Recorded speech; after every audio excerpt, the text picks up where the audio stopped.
Welcome to the Power of Your Lymphatic System Part 2. If you missed Part 1, you can go back and watch the replay. It's going to be the recording on Instagram and my YouTube channel. So today we're going to take a closer look at the lymphatic system, and I want us to explore this diagram. This is a diagram of a person in an anatomically correct posture. And as you can see that there are two different shades on this diagram. So there's purple and yellow.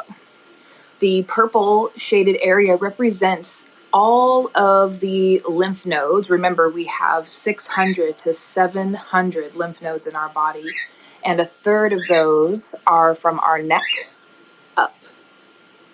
So the purple shaded area is going to represent all of the lymph nodes that are going to be draining from our right side, from right up here. This is where where that purple area drains from.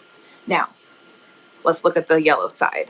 That is both legs, both hips, the entire left side of the torso, left arm, and then left side of the face. That entire yellow shaded area is going to be draining from your left side. Supraclavicular.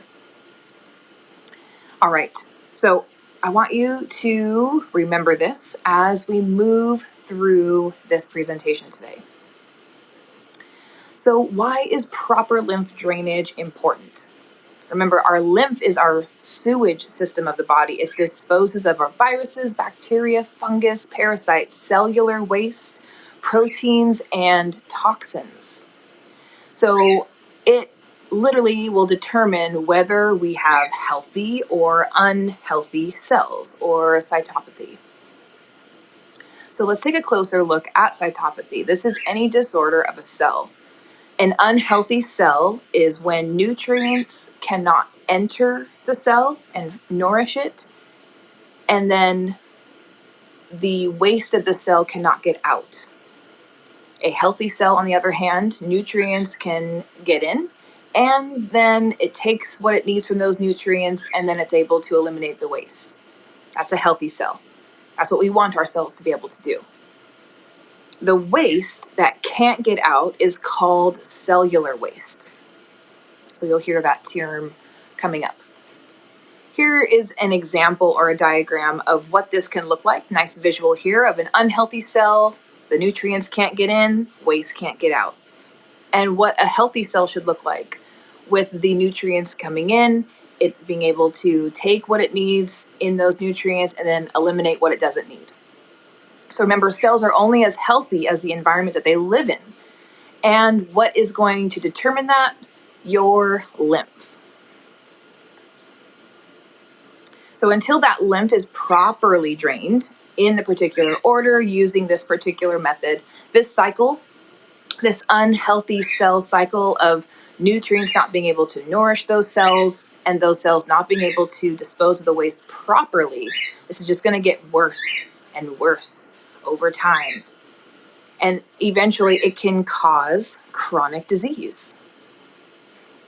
So when your blood and your lymphatics are flowing freely, the tissues can perform their physiologic functions without impedance. So with the occurrence of any type of trauma, be it physical or emotional, those tissues of the body react in a way like they twist and they compress and they contract. And then that fluid cannot flow freely. It's obstructed. So this is by Dr. Andrew Taylor Still. So we're going to go over and review a few of these obstructions that happen. So what is restricting the fluid flow? Well, there's physical obstructions. These are plaques, toxins, viruses, bacteria, stenosis, thrombosis, clots, etc. There's structural obstructions, which are fascia, tissues, nerves, etc. And these are most often due to stress, mechanical deformation, from lack of movement. So mechanical deformation from lack of movement. So if you are not moving and you are just sitting on the couch versus getting up and walking, and you do this over and over and over again, this is causing your body stress and mechanical deformation. You start curving and you start molding to your lifestyle from that lack of movement. Or sometimes too much of the same movement. So for instance, if you are a hairstylist, you are constantly cutting scissors, you're constantly holding the client's hair up, holding your scissors up. Those are repetitive motions that can occur. And those too can form those mechanical deformations in the body where you're overusing one part versus the other side. So you're right dominant and your left side compensates for it. And then there are also scars. So any type of scar from a surgery, anything like that, any type of scar tissue that can form in the body from brain injury, brain trauma, things like that. There are also obstructions that are caused by the vagus nerve. So this happens when there's an imbalance in your ANS, your autonomical nervous system, provoking higher low blood pressure. That it also provokes that sympathetic dominance, that systemic inflammation, and then it starts to shut down. So these are those obstructions in the body that restrict our blood flow. So there's 3 different kinds. There's those physical obstructions, the structural obstructions, and then there are the obstructions caused by damaging the vagus nerve response. So Andreas Mortiz says all chronic disease or symptoms of ill health are caused by an obstruction of some sort, and the obstructions that we just reviewed. So we talked about cytopathy, and then we talked about the unhealthy versus healthy cells, and I shared a diagram of that. And then we talked and reviewed about those obstructions that happen in the body. So I want to come back to this diagram because the 2 areas where we release those toxins and the lymph system drains are up here in the supraclavicular area on both sides. So when we have those issues with our cells, when our cells are not healthy, they can't get the nutrients in, the waste can't leave properly, things get backed up in the system. And it usually happens when these are clogged. And there are other areas in the lymph system that once they get clogged as well, it just starts backing up like a sewage system.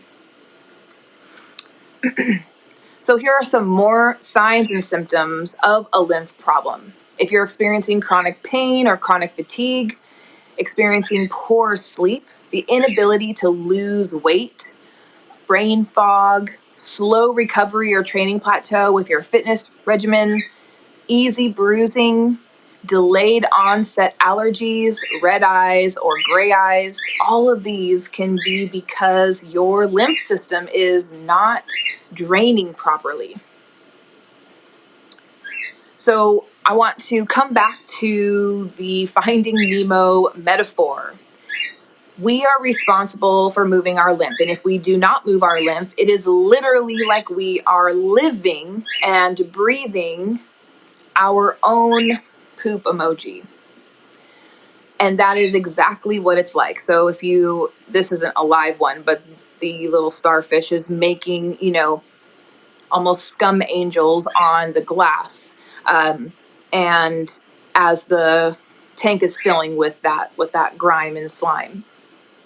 So there are 2 things that move our lymph, but we are responsible for doing these things on a regular basis. There's a certain type of breathing that moves our lymph, and then movement, anything that's going to get our heart rate up, So I'm going to back up and review that our heart is the pump for our circulatory system. It pumps our circulation throughout our body 24/7. Our lymph system doesn't have a pump.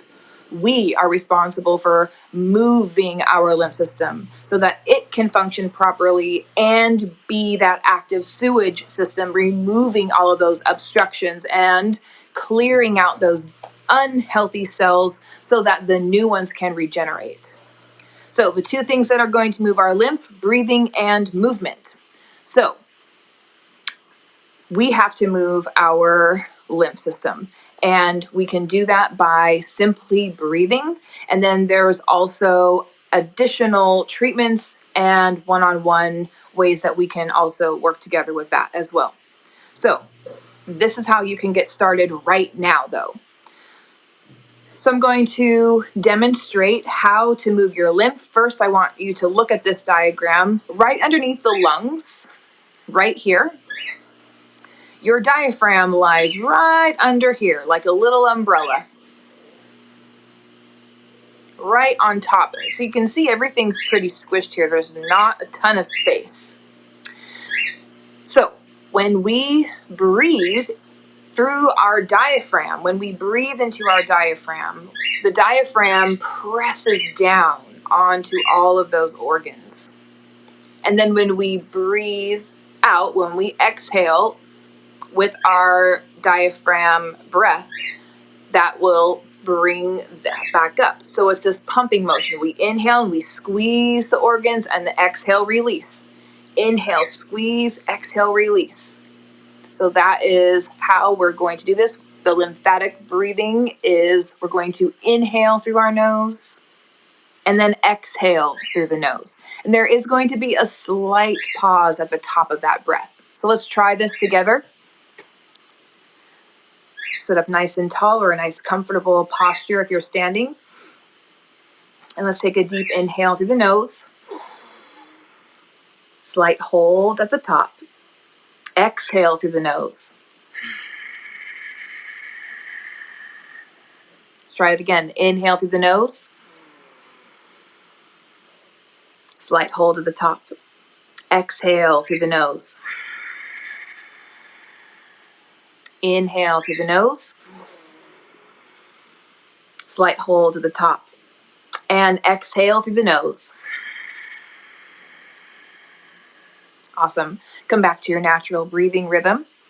You just did 3 lymphatic breathing breaths. So you can do that in the car. You don't have to ever close your eyes. You can do that while you're walking. You can do that anytime you would like to do that. Now, when you're actually working out, if you're doing a HIIT training or if you're running and you're really building up that heart rate, breathe however you need to breathe.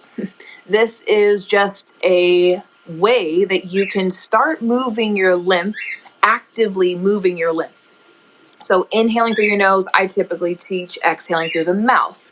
So it definitely is going to feel differently or different when you do this lymphatic breath. So let's try this one more time together. And sorry, my bird is going a little bit bonkers right now. We're going to inhale through the nose, slight hold at the top. Exhale through the nose. Let's try it together. Inhale through the nose. Slight hold at the top.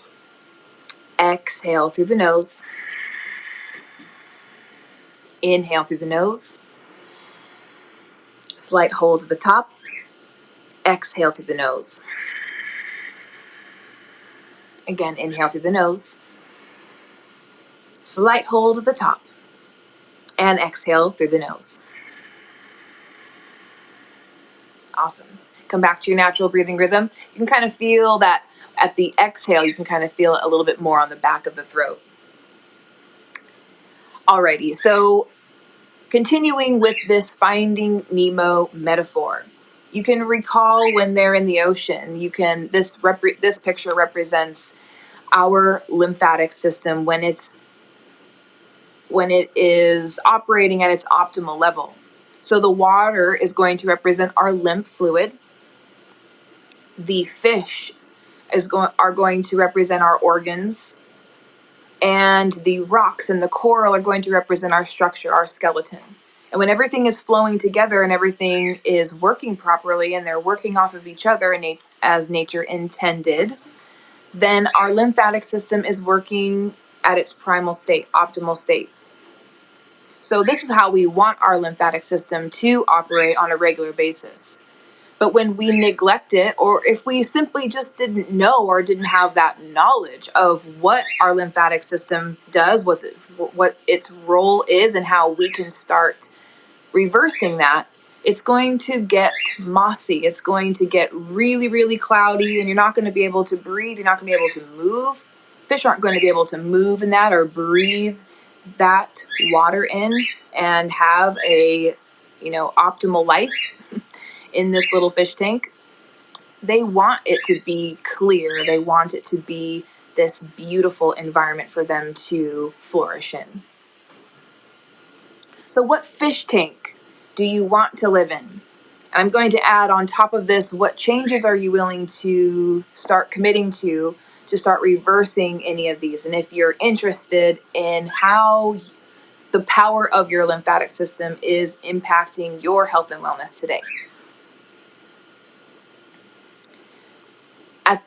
In the bottom comment box below, I would love it if you could share your main takeaway from part 2 of the power of your lymphatic system.